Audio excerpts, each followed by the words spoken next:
അഥവാ ഈ തൈറോയിഡ് എന്ന് പറയുന്നത് ഒരു ഗ്രന്ഥിയുടെ പേരാണ്, ഒരു അസുഖത്തിന്റെ പേരല്ല. ക്ഷീണമാണ് ഡോക്ടറെ, തീരെ ഉന്മേഷമില്ലാത്ത അവസ്ഥ എപ്പോഴും കടക്കേണ്ടതായിട്ട് വരുന്നു. തൈറോയിഡ് ഉള്ള ആളുകൾ ശ്രദ്ധിക്കേണ്ട കുറച്ച് കാര്യങ്ങൾ, നാം നിയന്ത്രിക്കേണ്ട കുറച്ച് കാര്യങ്ങൾ, അറിഞ്ഞിരിക്കേണ്ട കുറച്ച് കാര്യങ്ങൾ എന്ന് പറയുന്നത്, വന്നു കഴിഞ്ഞാൽ ലോകാവസാനം വരെ തൈറോയിഡിന്റെ മരുന്ന് കഴിക്കണം, തൈറോയിഡ് മാറുകയില്ല എന്നുള്ള ഒരു ചിന്തയാണ് ഇപ്പോൾ ഉള്ളത്.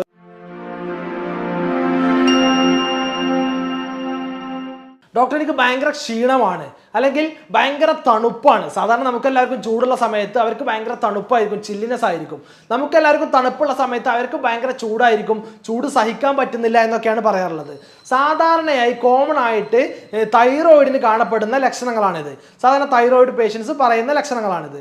സാധാരണ ആളുകൾ ക്ലിനിക്കിലോട്ട് വരുമ്പോൾ ഡോക്ടറെ എനിക്ക് തൈറോയിഡ് ആണ് എന്ന് പറയാറുണ്ട്. അഥവാ ഈ തൈറോയിഡ് എന്ന് പറയുന്നത് ഒരു ഗ്രന്ഥിയുടെ പേരാണ്, ഒരു അസുഖത്തിന്റെ പേരല്ല. അഥവാ നമ്മുടെ തൊണ്ടയിൽ കാണപ്പെടുന്ന ഒരു ബട്ടർഫ്ലൈ ഷേപ്പിലുള്ള ഒരു ഗ്രന്ഥിയാണ് തൈറോയിഡ് എന്ന് പറയുന്നത്. ഈ തൈറോയിഡിന് ഒരുപാട് ഫങ്ഷൻസ് നമ്മുടെ ശരീരത്തിലുണ്ട്. നമ്മുടെ ഗ്രോത്ത് ആൻഡ് ഡെവലപ്മെന്റ്, നമ്മുടെ ശരീര വളർച്ച, അതുപോലെ തന്നെ ഒരുപാട് മെറ്റബോളിസങ്ങളൊക്കെ നിയന്ത്രിക്കുന്നത് ഈ തൈറോയിഡ് ഗ്രന്ഥിയാണ്. ഈ തൈറോയിഡ് ഗ്രന്ഥിയുടെ ഹോർമോണുകളിൽ ഉണ്ടാകുന്ന ഏറ്റക്കുറച്ചിലുകളാണ് അതിന് ഏത് അസുഖമാണ് എന്ന് നമുക്ക് മനസ്സിലാക്കാൻ കഴിയുന്നത്.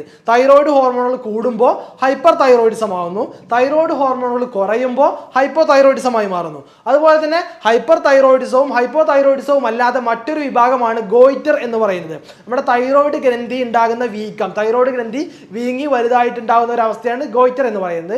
മറ്റൊന്ന് വളരെ റയറായിട്ട്, തീരെ കാണപ്പെടാത്ത, വളരെ റയറായിട്ട് മാത്രം കാണുന്ന ഒരു അസുഖമാണ് തൈറോയിഡ് ക്യാൻസർ എന്ന് പറയുന്ന നാലാമത്തെ ഗണം എന്ന് പറയുന്നത്. ഇനി പ്രധാനമായിട്ട് ഈ തൈറോയിഡിന്റെ ഈ ടൈപ്സുകൾ, തൈറോയിഡിൽ ഉണ്ടാകുന്ന ലക്ഷണങ്ങൾ എന്ന് പറയുന്നത് ഏറ്റവും പ്രധാനമായിട്ട് നേരത്തെ പറഞ്ഞ പോലെ ക്ഷീണം, അതുപോലെ തടി ഉണ്ടാവുക, അങ്ങനെ ചൂടും തണുപ്പും സഹിക്കാൻ പറ്റാത്ത ഒരു അവസ്ഥ, ഇതൊക്കെയാണ് സാധാരണഗതിയിൽ ഉണ്ടാകുന്ന ലക്ഷണങ്ങൾ എന്ന് പറയുന്നത്. ഇനി ഒബിസിറ്റി ഉള്ള ആളുകൾക്ക് ഒരുപാട് ആളുകൾ ചോദിക്കാറുണ്ട്, എന്താണ് ഈ ഹൈപ്പോ തൈറോയിഡിസ് ഉള്ള ആളുകളിൽ തടി കൂടുതലായി കാണുന്നു, ഹൈപ്പർ തൈറോയിഡിസ് ഉള്ള ആളുകളിൽ തടി കുറഞ്ഞതായിട്ട് കാണപ്പെടുന്നു എന്നുള്ളത്.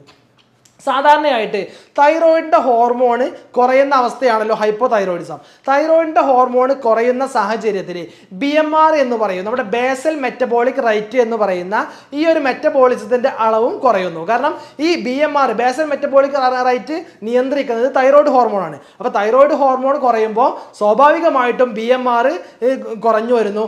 BMR കുറഞ്ഞാൽ നാം കഴിക്കുന്ന ആഹാരങ്ങളെ എനർജി ലെവലിലോട്ട് മാറ്റുന്നത് ഈ BMR വഴി എന്ന മെക്കാനിസത്തിലൂടെ. അപ്പൊ എനർജി ലെവലിലോട്ട് മാറ്റപ്പെടുന്നില്ല. കഴിക്കുന്ന ആഹാരം എനർജി ലെവലിലോട്ട് മാറ്റാതെ മുഴുവനായിട്ട് നമ്മുടെ ശരീരത്തിൽ അടിഞ്ഞുകൂടുന്നു, ഫാറ്റ് ആയിട്ട് ഡെപ്പോസിറ്റ് കൂടുന്നു, അങ്ങനെ തടി കൂടുന്നു. അതാണ് ഹൈപ്പോ തൈറോയിഡിസത്തിൽ തടി കൂടുന്നത്. അതിന്റെ നേരെ ഓപ്പോസിറ്റ് ആയിരിക്കും ഹൈപ്പർ തൈറോയിഡിസത്തിൽ കാണപ്പെടുന്നത്. അഥവാ ഹൈപ്പർ തൈറോയിഡിസത്തിൽ തൈറോയിഡിന്റെ ഹോർമോണിന്റെ അളവ് കൂടുന്നു, അപ്പോൾ BMR ബേസൽ മെറ്റബോളിക് റേറ്റ് അളവ് കൂടുന്നു. അതുകൊണ്ട് നാം കഴിക്കുന്ന എല്ലാ ആഹാരവും, നമ്മൾ എന്തൊക്കെ ആഹാരം കഴിക്കുന്നു അത് മുഴുവൻ എനർജിയിലോട്ട് മാറ്റപ്പെടുന്നു. നമുക്ക് ആവശ്യമുണ്ടെങ്കിലും ഇല്ലെങ്കിലും മുഴുവനായിട്ട് എനർജിയിലോട്ട് മാറ്റപ്പെടുന്നു. നമ്മുടെ ശരീരത്തെ പുഷ്ടിപ്പെടുത്താൻ, തടി കൂടാൻ, അടിഞ്ഞുകൂടാൻ വേണ്ടി ഒരു ഭക്ഷണവും ബാക്കി നിൽക്കുന്നില്ല. അതുകൊണ്ട് നാം ശോഷിച്ച് പോകുന്നു.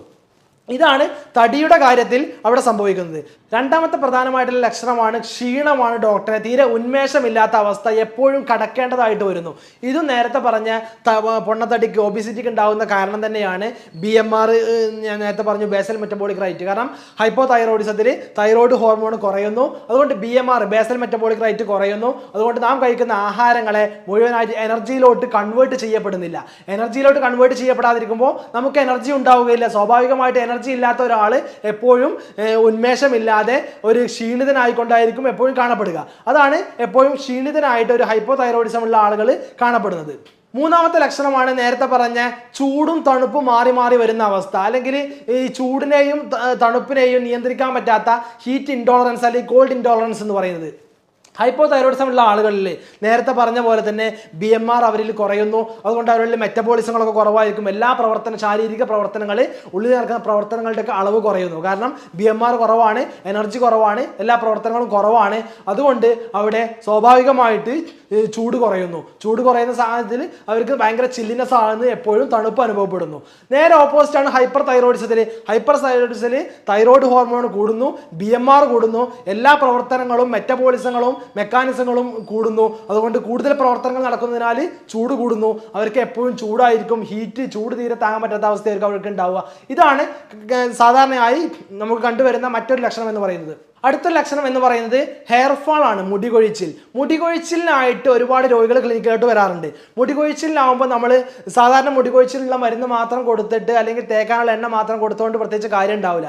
കാരണം ആ മുടികൊഴിച്ചിലിൻ്റെ അടിയിലുള്ള കാരണം എന്താണെന്ന് നാം കണ്ടെത്തിയിട്ടില്ലെങ്കിൽ അത് മാറാനും പോകുന്നില്ല. അതുകൊണ്ട് മുടികൊഴിച്ചിൽ വരികയാണെങ്കിൽ സാധാരണ ഡോക്ടർമാർ നിർദ്ദേശിക്കാനുള്ള ടെസ്റ്റാണ് നിങ്ങൾ തൈറോയ്ഡ് ഉണ്ടോ എന്ന് നോക്കി. കാരണം തൈറോയിഡിൻ്റെ ഒരു പ്രധാനപ്പെട്ട ഒരു ലക്ഷണമാണ് മുടികൊഴിച്ചിൽ എന്ന് പറയുന്നത്. അപ്പോൾ തൈറോയ്ഡ് ഉണ്ടാവും ടെസ്റ്റ് ചെയ്യുമ്പോൾ. അപ്പോൾ ആദ്യം ആ തൈറോയിഡിനെ നമ്മൾ ചികിത്സിക്കേണ്ടി വരും. എന്നാൽ മാത്രമേ ആ മുടികൊഴിച്ചിൽ നമുക്ക് പരിഹരിക്കാൻ കഴിയുള്ളൂ. അതുപോലെ തന്നെ മറ്റു ലക്ഷണങ്ങളാണ് നമ്മുടെ കൈക്കാൽ തരിപ്പ്, വേദന ഉണ്ടാവുക, സ്കിൻ എപ്പോഴും ഡ്രൈ ആവുക, സ്കിന്നിൽ ചൊറിച്ചിലുകളൊക്കെ ഉണ്ടാവുക, ആങ്സൈറ്റി ഉണ്ടാവുക, മൂഡ് സ്വിങ്സ്. സ്ത്രീകളിലൊക്കെ പ്രത്യേകിച്ച് പ്രഗ്നൻസി സമയത്തൊക്കെ തൈറോയ്ഡ് ഉണ്ടാവുന്നു, അവർക്ക് മൂഡ് സ്വിങ്സ്, മാനസിക സമ്മർദ്ദങ്ങൾ, പ്രയാസങ്ങളൊക്കെ ഉണ്ടാവുന്നു. ഇതൊക്കെയാണ് അതുപോലെ തന്നെ കോൺസ്റ്റിപ്പേഷൻ, വയറ്റിൽ നിന്ന് കൃത്യമായിട്ട് പോവാതിരിക്കുക, ഒന്നിടവിട്ട് പോവുക, അല്ലെങ്കിൽ 2-3 ദിവസം വയറ്റിൽ നിന്ന് കൃത്യമായിട്ട് ക്ലിയർ ആയിട്ട് പോകുന്നില്ല ഡോക്ടർ എന്ന് പറയുക. ഇതൊക്കെയാണ് സാധാരണഗതിയിൽ കാണപ്പെടുന്ന തൈറോയിഡിൻ്റെ ലക്ഷണങ്ങൾ, തൈറോയിഡ് സംബന്ധമായിട്ടുള്ള അസുഖങ്ങളുടെ ലക്ഷണങ്ങൾ എന്ന് പറയുന്നത്. ഇനി തൈറോയിഡിന്റെ ടെസ്റ്റ് എങ്ങനെയാണ്, തൈറോയിഡ് ഉണ്ടോ ഇല്ലേ, എന്ത് തൈറോയിഡ് ആണ് എന്ന് മനസ്സിലാക്കുന്നതിന് വേണ്ടിയിട്ട് അതിലെ ടെസ്റ്റുകൾ എന്ന് പറയുന്നത് കോമൺ ആയിട്ട് നാം ചെയ്യാറുള്ള ബ്ലഡ് ടെസ്റ്റ് ആണ് TFT, തൈറോയിഡ് ഫംഗ്ഷൻ ടെസ്റ്റ് എന്ന് പറയുന്ന ടെസ്റ്റ്. അതിൽ T3, T4, TSH ഒക്കെ പെടും. T3, T4 thyroid ഹോർമോണുകളാണ്. അത് കൂടിയാൽ ഹൈപ്പർ തൈറോയിഡിസം, കുറഞ്ഞാൽ ഹൈപ്പോ തൈറോയിഡിസം. TSH ആണെങ്കിൽ TSH കൂടിയാൽ ഹൈപ്പോ തൈറോയിഡിസവും TSH കുറഞ്ഞാൽ ഹൈപ്പർ തൈറോയിഡിസവുമാണ്. ഇനി ചില ആളുകൾക്ക് ഈ തൈറോയിഡിന്റെ ഈ ഹോർമോണുകളൊക്കെ നോർമൽ ആയിരിക്കും, എന്നാലും അവർക്ക് ഇത്തരം ലക്ഷണങ്ങളൊക്കെ ഉണ്ട് എങ്കിൽ നമ്മൾ അടുത്തൊരു ടെസ്റ്റ് ആയിട്ടുള്ള തൈറോയിഡ് ആന്റിബോഡി ടെസ്റ്റ് ചെയ്യേണ്ടതുണ്ട്. ഈ തൈറോയിഡ് ആന്റിബോഡി ടെസ്റ്റുകളും കൂടെ ചെയ്താൽ ചില ആളുകൾക്ക് അത്തരത്തിലുള്ള പ്രയാസങ്ങൾ ഉണ്ടെന്നുണ്ടെങ്കിൽ നമുക്ക് അതിൽ നിന്ന് മനസ്സിലാക്കാം ഇത് ഈ തൈറോയിഡിന്റെ പ്രശ്നം കൊണ്ട് തന്നെയാണ് എന്ന് അപ്പോൾ മനസ്സിലാക്കാം. ഇനി തൈറോയിഡ് ഉള്ള ആളുകൾ ശ്രദ്ധിക്കേണ്ട കുറച്ച് കാര്യങ്ങൾ, നാം നിയന്ത്രിക്കേണ്ട കുറച്ച് കാര്യങ്ങൾ, അറിഞ്ഞിരിക്കേണ്ട കുറച്ച് കാര്യങ്ങൾ എന്ന് പറയുന്നത് ഏറ്റവും പ്രധാനമായിട്ട് നമ്മുടെ ലൈഫ് സ്റ്റൈലിലുള്ള മാറ്റങ്ങളാണ് വരുത്തേണ്ടത്. ഏറ്റവും പ്രധാനമായിട്ട് ആഹാരത്തിൽ കുറച്ച് മാറ്റങ്ങൾ വരുത്തേണ്ടതുണ്ട്. ആഹാരത്തിൽ നാം എന്തൊക്കെ കഴിക്കണം, എന്തൊക്കെ കഴിക്കാൻ പാടില്ല. മദ്യപാനം പൂർണ്ണമായിട്ട് ഒഴിവാക്കേണ്ടതുണ്ട്. കോഫി, ടീ പോലെയുള്ള അമിതമായിട്ടുള്ള ഉപയോഗമുണ്ടെങ്കിൽ അത് പൂർണ്ണമായിട്ട് ഒഴിവാക്കുക. അതുപോലെ തന്നെ ചില ആളുകൾ ചോദിക്കാറുണ്ട്, ഡോക്ടറെ ഗോതമ്പിൽ ഗ്ലൂട്ടൻ എന്ന് പറയുന്ന ഒരു ഘടകം അടങ്ങിയിട്ടുണ്ട്, അതുകൊണ്ട് ഗോതമ്പ് ഈ തൈറോയിഡുള്ള ആളുകൾ ഒഴിവാക്കേണ്ടതില്ല, അത് കഴിച്ചാൽ പ്രശ്നമുണ്ടോ എന്ന് ചോദിക്കാറുണ്ട്. സാധാരണ തൈറോയിഡ് പ്രശ്നങ്ങൾക്കൊന്നും ഗോതമ്പ് കഴിക്കുന്നതുകൊണ്ട് പ്രശ്നമില്ല. ഓട്ടോ ഇമ്മ്യൂൺ തൈറോയിഡൈറ്റിസ് പോലെയുള്ള ഓട്ടോ ഇമ്മ്യൂൺ ഡിസീസ് ആയിട്ടുള്ള തൈറോയിഡ് പ്രശ്നങ്ങൾക്കാണ് ഗോതമ്പ്, ഈ ഗ്ലൂട്ടൻ അടങ്ങിയിട്ടുള്ള ഗോതമ്പ് നാം ഒഴിവാക്കേണ്ടതുള്ളൂ. മറ്റു തൈറോയിഡ് അസുഖങ്ങൾക്കൊക്കെ ഗോതമ്പിൻ്റെ ആഹാരങ്ങൾ കഴിക്കാവുന്നതാണ്. മറ്റൊന്നാണ്, ഒരുപാട് ആളുകൾ ചോദിക്കാറുണ്ട്, കാബേജ് അതുപോലെ തന്നെ കോളിഫ്ലവർ ഒക്കെ കഴിക്കാൻ പറ്റുമോ, അത് ഒഴിവാക്കേണ്ടതില്ല എന്നൊക്കെ. അത് നാം വേവിച്ച് കഴിക്കാവുന്നതാണ്. വേവിക്കാതെ നമ്മളുടെ വെസ്റ്റേൺ സ്റ്റൈലിൽ വേവിക്കാതെ പച്ചയായിട്ട് ഈ തൈറോയിഡുള്ള ആളുകൾ കഴിക്കാൻ പാടില്ല. തൈറോയിഡുള്ള ആളുകൾ നിർബന്ധമായിട്ടും കാബേജൊക്കെ കഴിക്കുമ്പോൾ അത് വേവിച്ചതിന് ശേഷം മാത്രമാണ് കഴിക്കേണ്ടത്. മറ്റൊന്ന്, വെള്ളം ധാരാളമായിട്ട് കുടിക്കേണ്ടതുണ്ട്. അതുപോലെ തന്നെ കൃത്യമായിട്ട് എക്സസൈസ് ചെയ്യേണ്ടതുണ്ട്, വ്യായാമം ചെയ്യേണ്ടതുണ്ട്. മറ്റൊരു കാര്യം എന്ന് പറയുന്നത് ആഹാരത്തിൽ ധാരാളമായി തൈര്, പാല് പോലെയുള്ളവ ഉൾപ്പെടുത്തുക. തൈരും പാലും ആഹാരത്തിൽ കൂടുതലായിട്ട് ഉൾപ്പെടുത്തുക.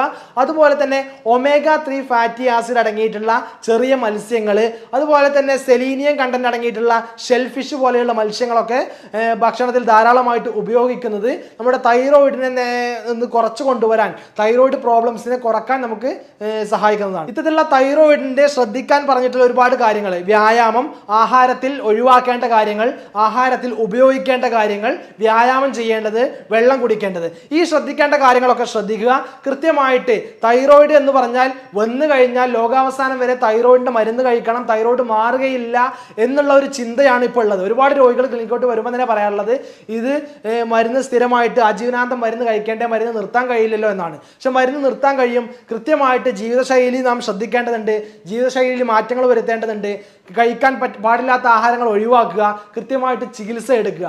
ഡോക്ടറുടെ നിർദ്ദേശപ്രകാരം ഹോമിയോപ്പതിയിൽ ഇത്തരത്തിലുള്ള മാറാ രോഗങ്ങൾക്ക് അല്ലെങ്കിൽ ഇത്തരത്തിലുള്ള ഒരുപാട് കാലങ്ങളായിട്ടുള്ള അസുഖങ്ങൾക്ക്, സിസ്റ്റമാറ്റിക് ആയിട്ടുള്ള ഒരുപാട് രോഗങ്ങൾക്ക് കൃത്യമായിട്ടുള്ള ചികിത്സകളുണ്ട്.